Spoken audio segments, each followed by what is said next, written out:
Okay, what is up, guys? Welcome to this week's video. We're going to start with replacing this OEM cylinder or proportioning valve with the aftermarket one I got. This one right here. If you don't remember from the end of last video. If you're not watching every video, you're sleeping. Go watch them. Okay, to come back, I was able to break all of them except for that one. And I just can't get it, and I don't have a vice grip, so I'm gonna have to go buy a vice grip tomorrow and get that one off. So we're kind of done with this project for right now. So next is the haltech flex fuel sensor, and I've decided to mount it right here. See if we can get a good picture. So you won't really be able to see it at all. The return line's right there, so I'm gonna keep that one. We'll attach that one right there, then we'll do a 90 from the other side, this side, back up to the regulator. So I already made the bracket.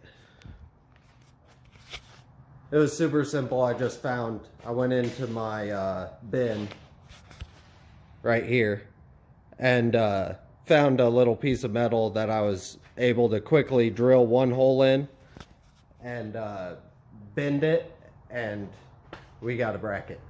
So it's out here drying right now.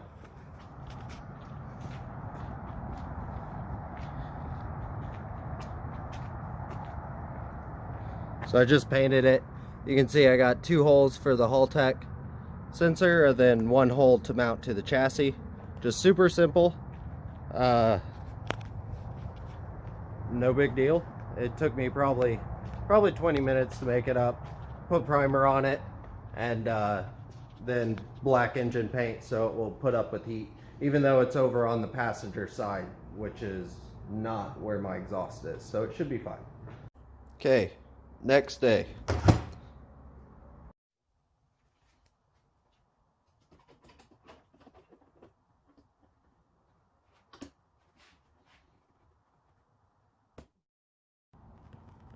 So you can see where it's rounded off, and I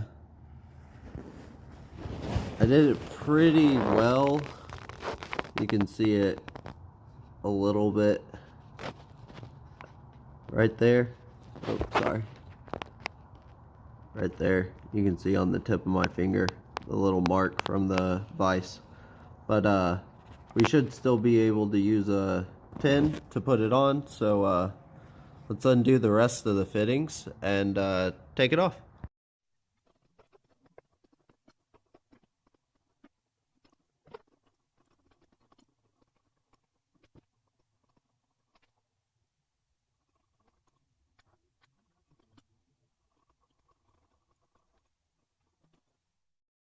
So I really did that on camera so you could see where I'm going to put it.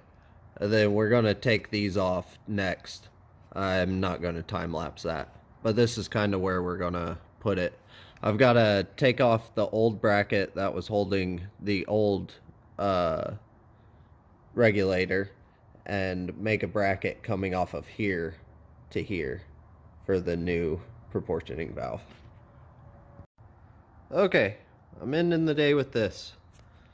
I didn't like anything in my inventory, so this is a -3T that I cut off 2 ends. I welded it on another 2 female 1/8 inch MPT, 1 male.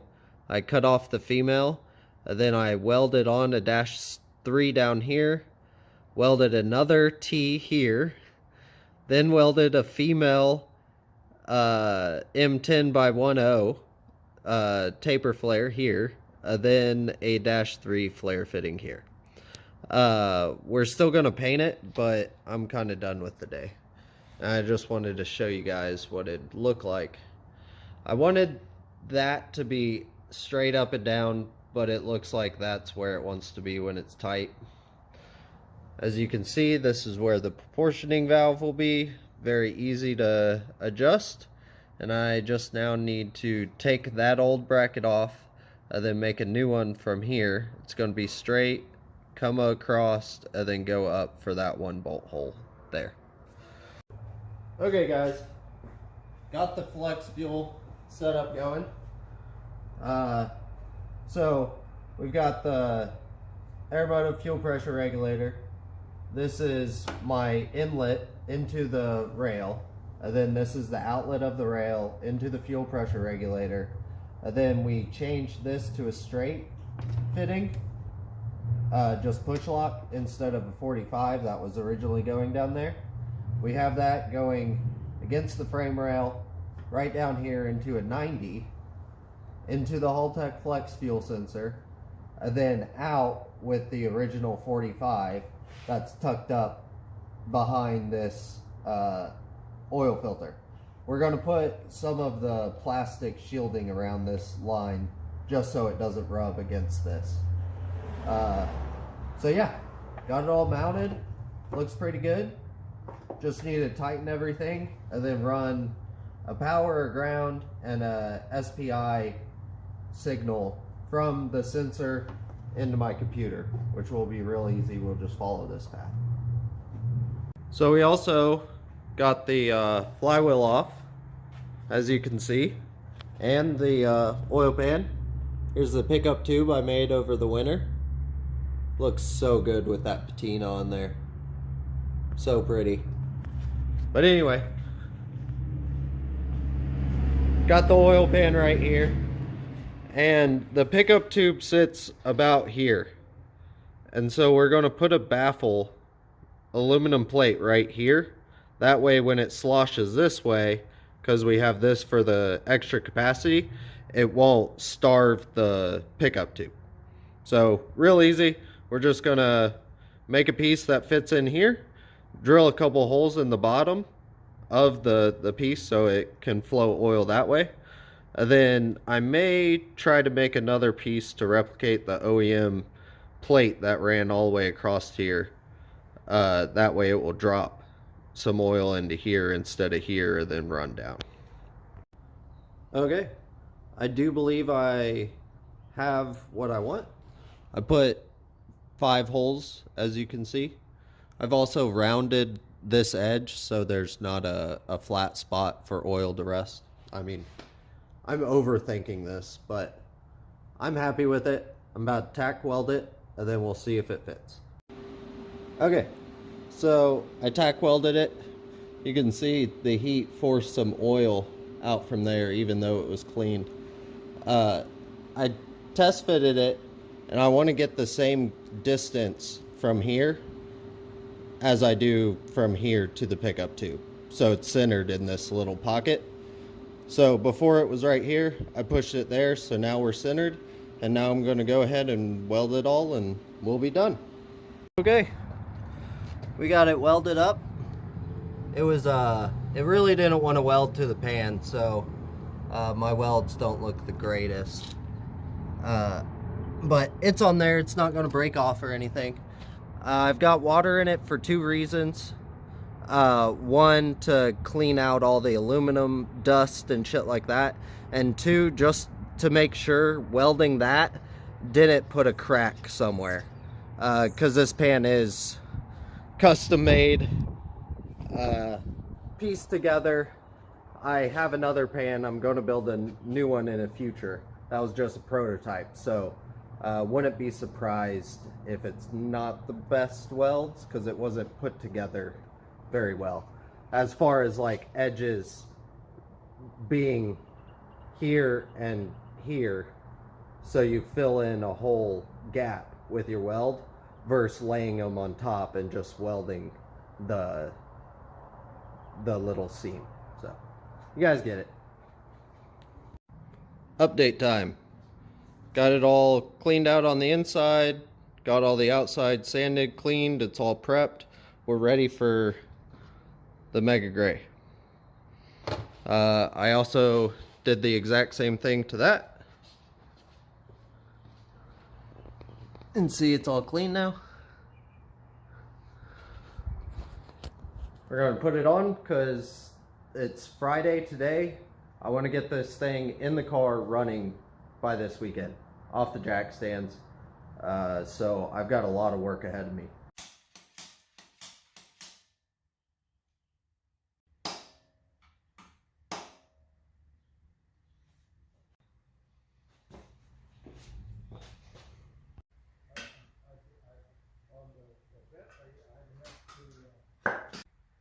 Okay guys, off the tripod. And without even trying, I got the stickers to line up. So we'll say it's more imbalanced than if the sticker was somewhere else, maybe? I don't know. Pretty cool. Wish it was right side up, but you know, we can kind of turn our heads. Anyway, got the new lightweight chromoly flywheel on, and the exact same spec stage 3 6-puck ceramic clutch, but bad one gone, good one in. Last thing to do to complete the clutch swap is to replace our throwout bearing, which, if you could hear it, it definitely needs it. So we'll go ahead and hammer this off and use our vise to put the new one in.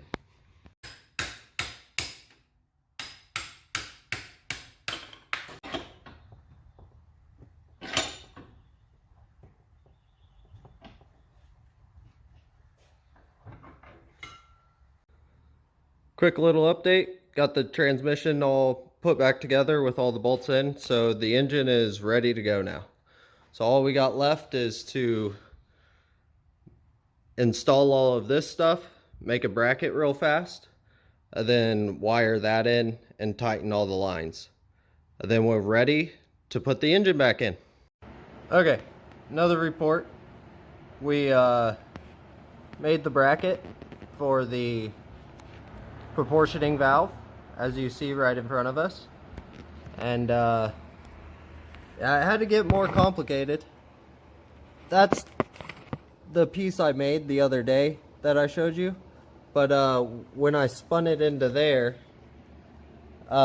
it was too far this way, so I've had to change everything.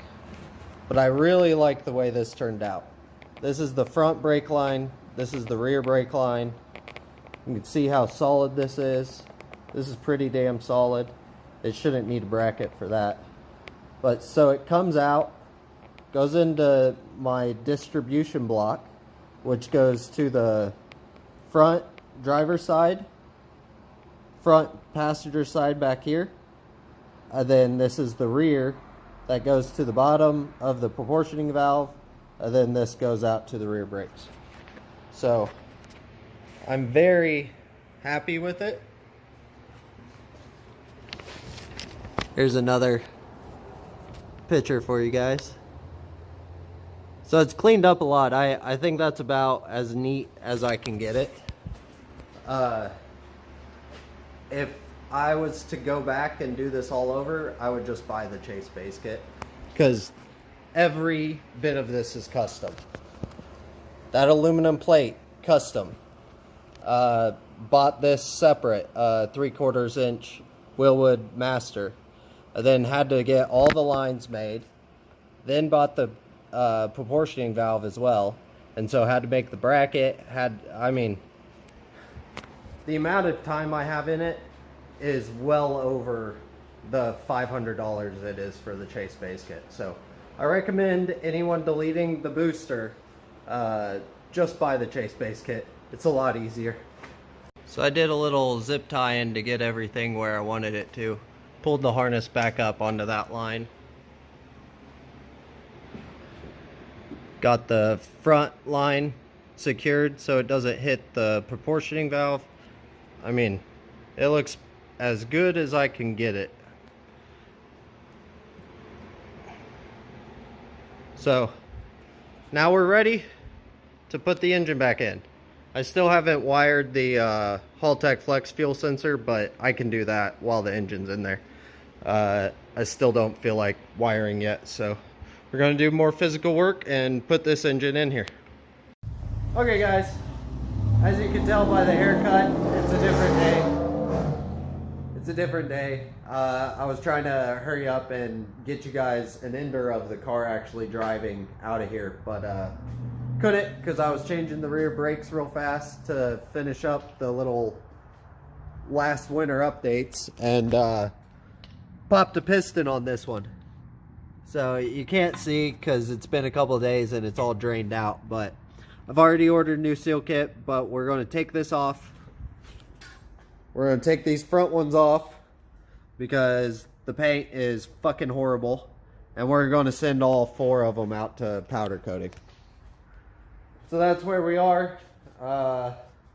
Yeah, so next video, hopefully you'll see a good paint job on the calipers, and I'll match the rear. Shout out to James, one of my friends. He said he'd rather them all be gold instead of black for the back or some shit like that. So we're gonna go ahead and just bite the bullet, powder coat all of them, and rebuild all of them once they're back from powder coating. So stay tuned for that, and make sure to like and subscribe, and we'll see you next time.